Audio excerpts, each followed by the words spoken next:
It's time for My Favorite Husband, starring Lucille Ball. Jello, everybody.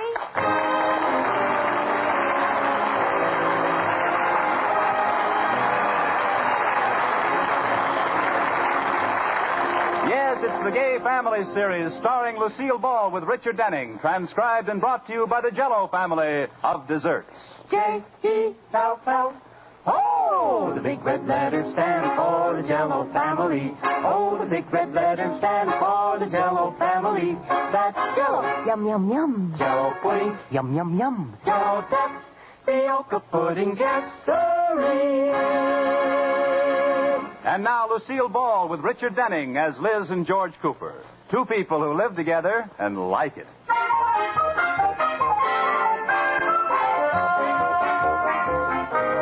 As we look in on the Coopers tonight, George is just coming home for dinner after a hard day's work. Hi, honey, I'm home. Oh, hello, George. Give me a kiss. Oh, boy, am I glad the day's over. I'm going to take a nice hot shower and pile into bed. Oh, George, we're going to dinner at the Atterberries. Oh, I forgot. Can't we get out of it? No, they're having us over to meet somebody, a writer. Is Iris on a culture kick again? Oh, she's like a cat, always dragging home dead literary birds. Well, she says this writer's very famous and interesting. Writers are all alike. What do you bet this one will be an opinionated jerk in baggy tweeds with a smelly pipe and a beard? I'll bet you $1 million this one is a woman. Well, I suppose we'll have to go and spend a boring evening. What's its name? Margaret Baldwin. Margaret Baldwin. Mm-hmm. Baldwin? Hey, not old Maggie Baldwin. I went to college with her. Oh?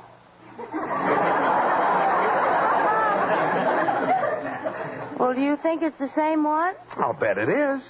Maggie was always writing poetry for the school magazine, and she was editor of the yearbook. Sure, it's the same one. Well, I imagine she's the homely, intellectual type. Oh, not Maggie. Would you mind backing up a few words? I don't like the tone of your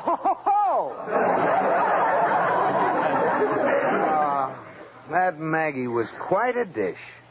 Besides being brilliant, she was a gorgeous blonde. You know, George, I think you're right. This might be a very boring evening. Oh, I don't know, Liz. As you say, it won't hurt me to absorb a little culture once in a while. Yeah, but you're tired, George. Gee, I wonder if good old Maggie's changed. If you're that tired, George, let's stay home. No, this will be interesting. I better go put on a clean shirt. Oh, you don't have to. Oh, it's no trouble.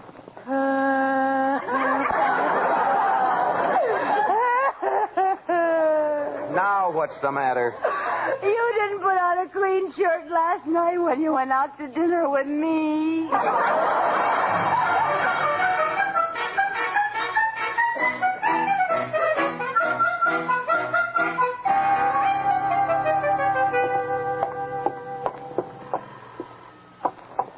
Now, before we go in, Liz, I want you to promise me something. Liz. Oh, now stop acting like a child.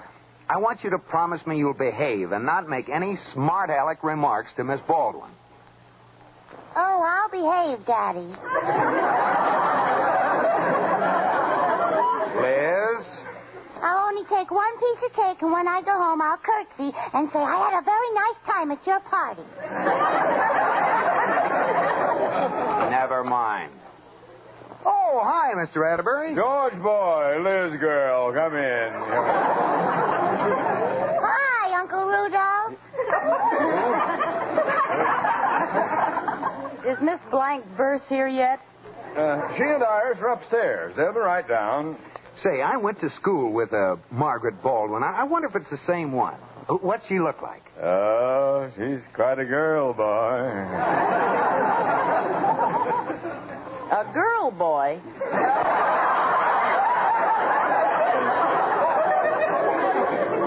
She used to be real good looking. Yeah, she still is. Wait till you get a load of her iambic pentameter. I'll bet it's died. Liz, iambic pentameter is...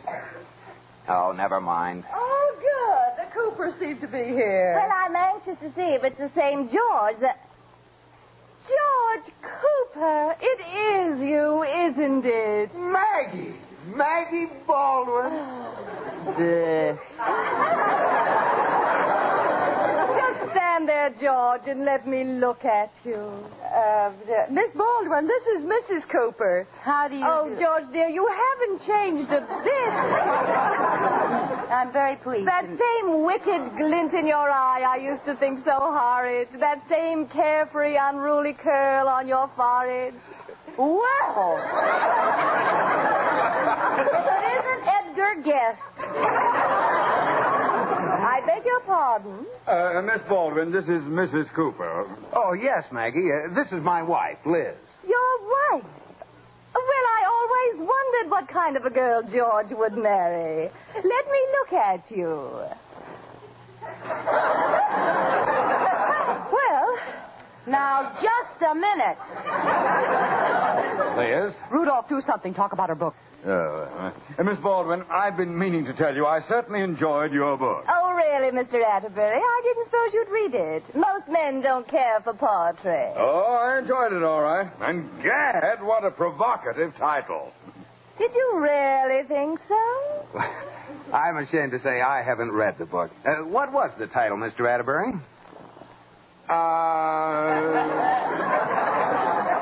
Yes. Look, let Miss Baldwin tell you. She can say it with more meaning than I can. What was the title, Maggie? Poems.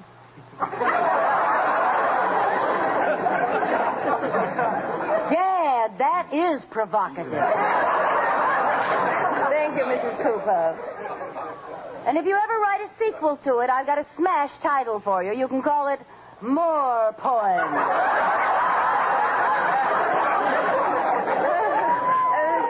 Miss Baldwin, didn't I read something about you judging a playwriting contest on the local radio station? Oh, yes. The purpose of my trip is really to stimulate interest in the art of writing. This radio contest is a helping hand we professionals lend to beginners.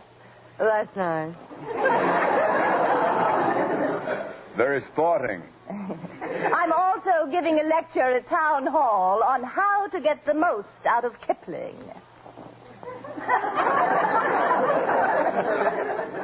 I knew she kippled the minute I saw her.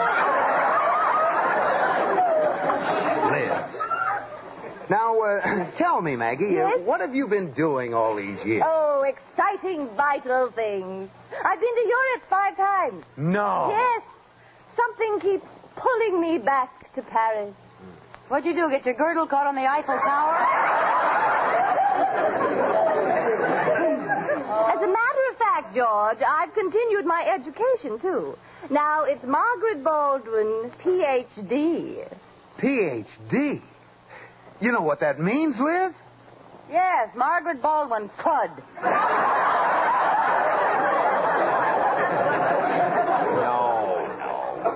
No, it means she's a doctor. Yes, that's right. Oh, say, I'm glad you're here, Doc. I sure feel rotten. Elizabeth? Take a look at my throat, will you?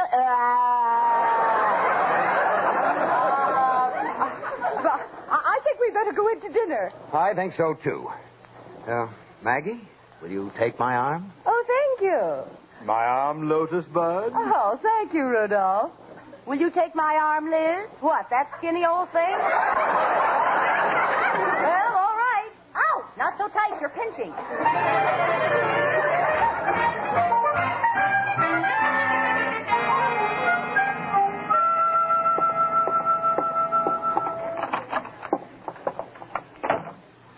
Well, that was a nice, silent ride home. Now, I hope you're satisfied with the way you acted tonight. Frankly, I'm amazed that you'd be so jealous. You wish you were married to her. Oh, I do not. You do, too. Oh, stop it. I don't want to be married to a brilliant, intellectual woman. I want to be married to you.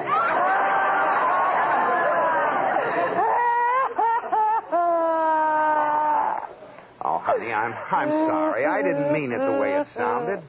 I love you.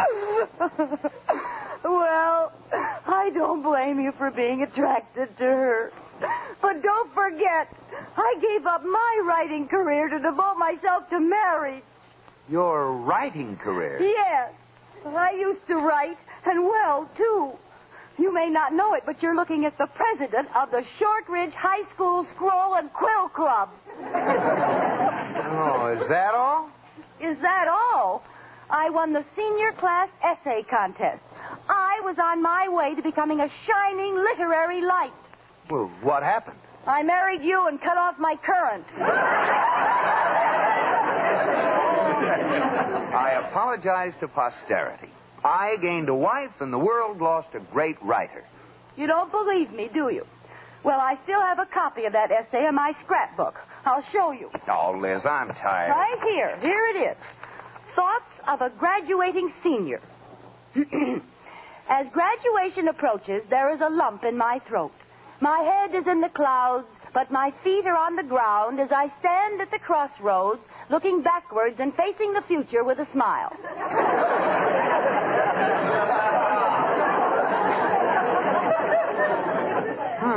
You were quite a contortionist in those days. George Cooper, are you laughing at me? No, I'm not laughing. Well, go ahead, laugh. They laughed at Robert Fulton, too, you know. Robert Fulton? What did he write? You think I don't know, huh? Showboat. I'm sorry I laughed, Liz, but let's face it, you never were a writer and you never will be. Oh, yes, I was, and oh, yes, I will be. I'll show you. Oh, forget it, honey. No. This is a challenge. I'm going to enter that radio writing contest your girlfriend is going to sponsor. What do you think of that? Yeah, well, you'll laugh out of the other side when I win that contest. You're looking at Liz Cooper, radio's answer to television.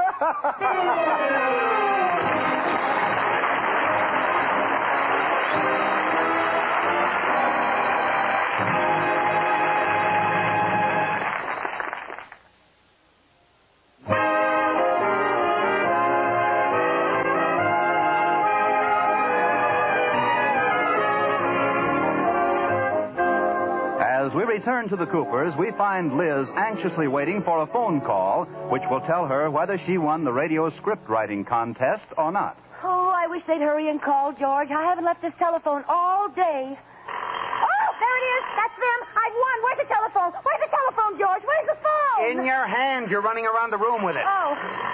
Hello? Oh, it's them, George. Yes? Yes? This is Elizabeth Shakespeare. Shakespeare?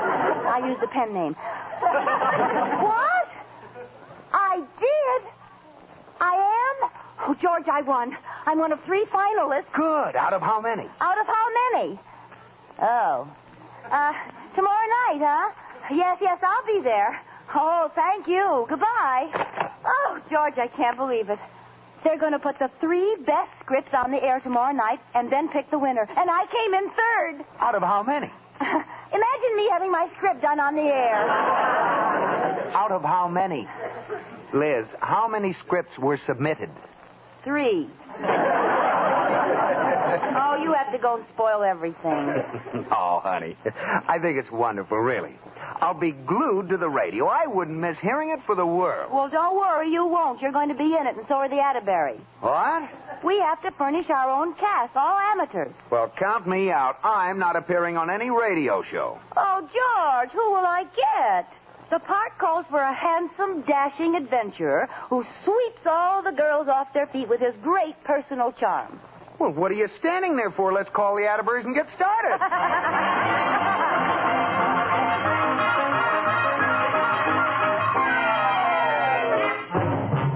We came over as soon as we could, Liz girl. Well, I sure appreciate it, Iris. A lot of silly foolishness, dragging me out on a cold night to be in some silly play. Don't let him kid you, Liz. As soon as I told him about it, he pushed me aside, ran up to the attic, and started looking for his tights. Shouting at the top of his lungs, to be or not to be.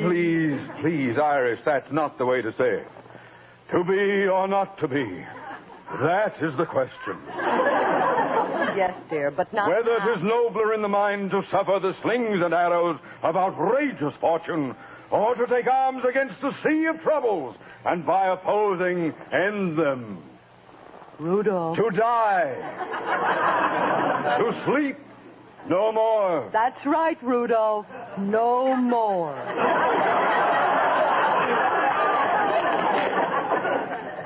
Lotus Bud. Look, everybody, let's get started, huh? Now, here are the scripts. See, it's a mystery soap opera entitled John's Other Whistler.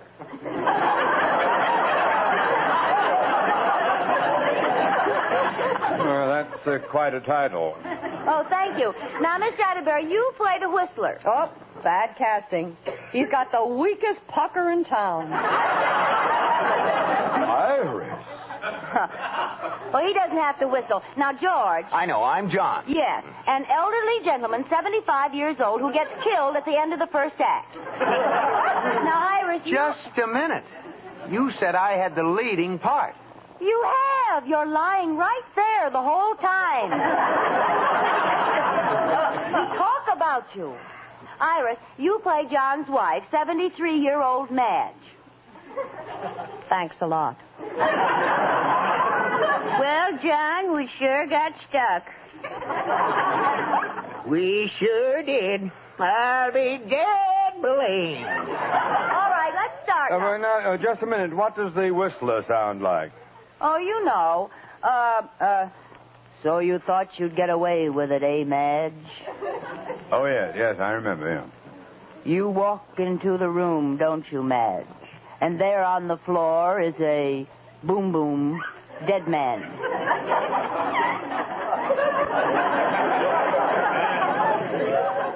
What's that boom-boom business? Well, I don't know, but if there isn't a boom-boom, it isn't a whistler. Now, here we go. Well, what are you going to do, Liz? Well, don't worry about me. Besides being the writer, I'm also the director, the producer, the sound effects man, incidental voices, and the music. Oh, pardon me. Orson? Go ahead, George. You be the announcer. Okay. Presenting John's Other Whistler. Written, produced, directed, edited, sound effected, and musicked by Liz Cooper.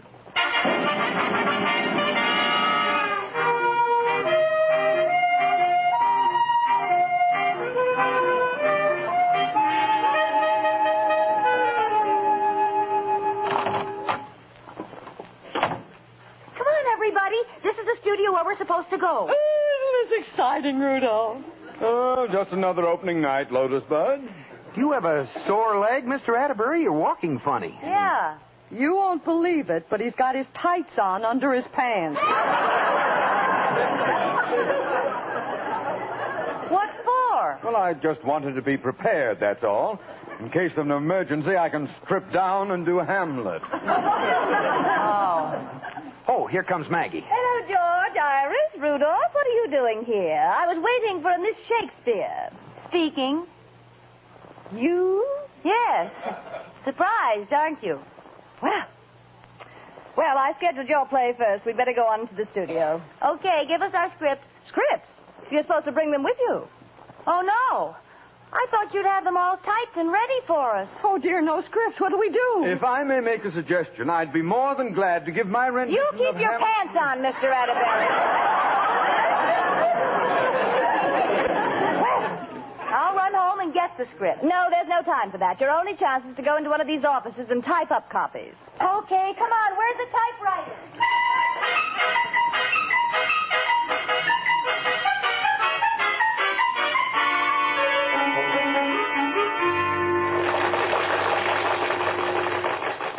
That finishes our second original radio script by Mrs. Virginia Hall. I said, And now, here's your scripts, everyone. I never typed so fast in my life. and now our third and last script written by Liz Cooper entitled, may I have a script, please? Here.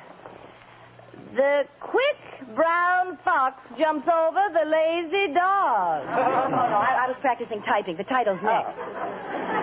John's Other Whistler. Well, go ahead. Yeah. Go ahead. I'll do the sound effect. This is the story of John and Madge, two people who live together and loathe it. As we look in on them today, Madge is saying, John, we've been married 65 years today, and there's something I think you should know. What? I don't like you.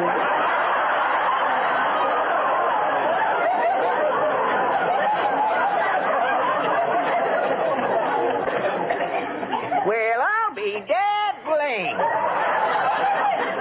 I love you.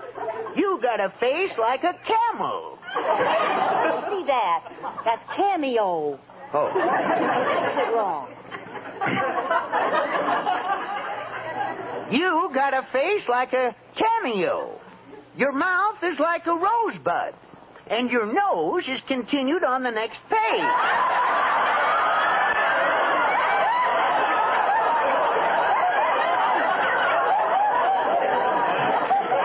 Correction, don't read that. Your nose is like a button. I don't care. I'm leaving. I got me another liver.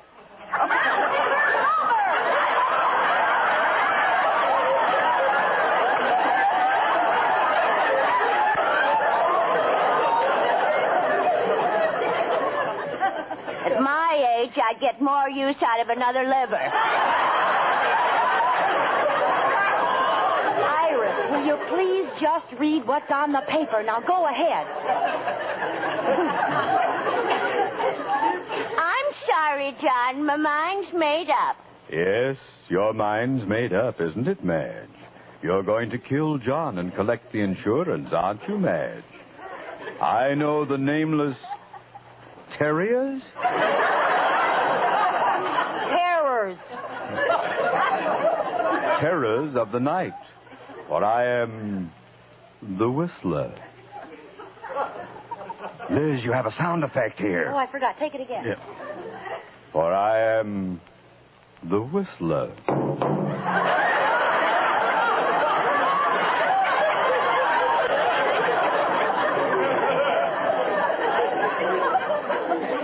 And John, your wife is leaving you. What have you to say to that? What have you to say to that? Nothing. My line's been left out.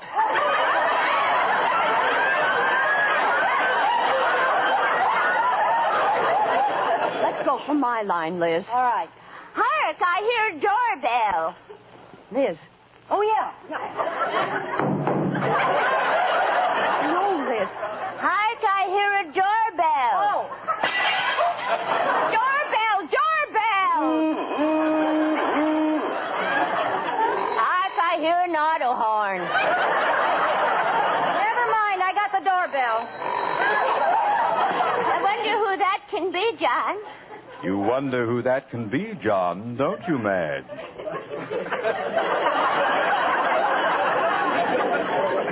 So do I. That's the last page I've got. Say something. Yeah. To be or not to be.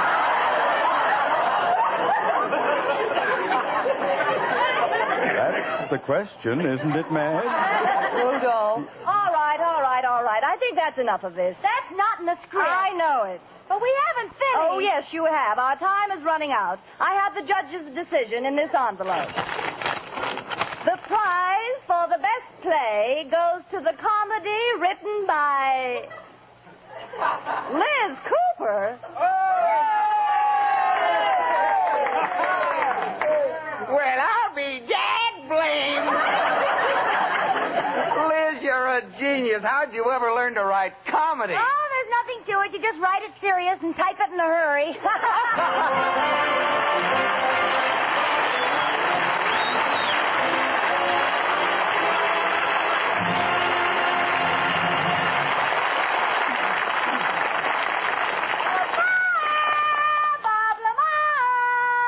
Yes, Lucille. What's the ticket tonight? Tonight, Bob, we are going psychological. You are a hypnotist, and I am your subject. A little psychological music, men.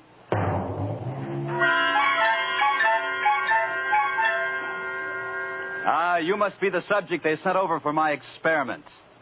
I'm going to hypnotize you and change your personality. No. Yes. Now read this. Hello. That's Jell-O. Oh. I wondered why hello came in 6 delicious flavors.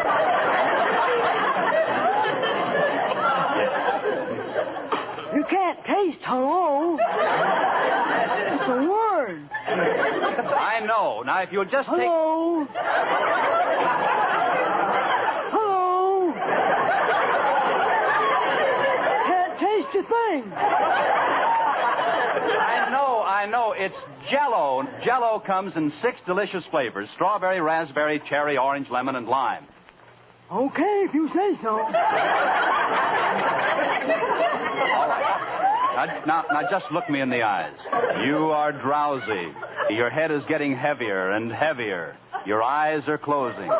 Your head is getting heavier, heavier, heavier. What was that? My head has slipped right out of my hand. Oh, no. If you hadn't made me close my eyes, I might have caught it. Well, you're hypnotized, all right. All right, now you're a scintillating French girl. Ooh la la.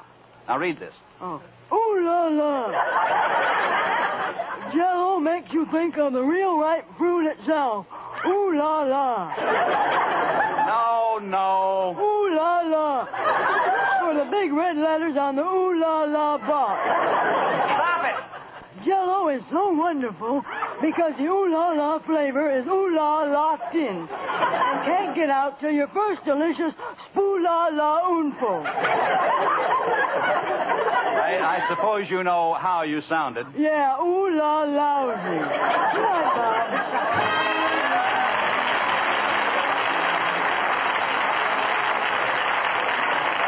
You have been listening to My Favorite Husband, starring Lucille Ball with Richard Denning, and based on characters created by Isabel Scott Rorick.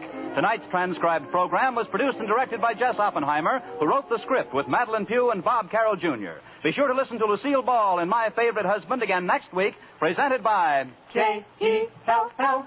Oh, the big red letters stand for the Jell-O family. Oh, the big red letters stand for the Jell-O family. That's Jell-O. Yum, yum, yum. Jell-O pudding. Yum, yum, yum. Jell-O tapioca pudding. Yes, sirree. Bob Lamont speaking. This is CBS, the Columbia Broadcasting System.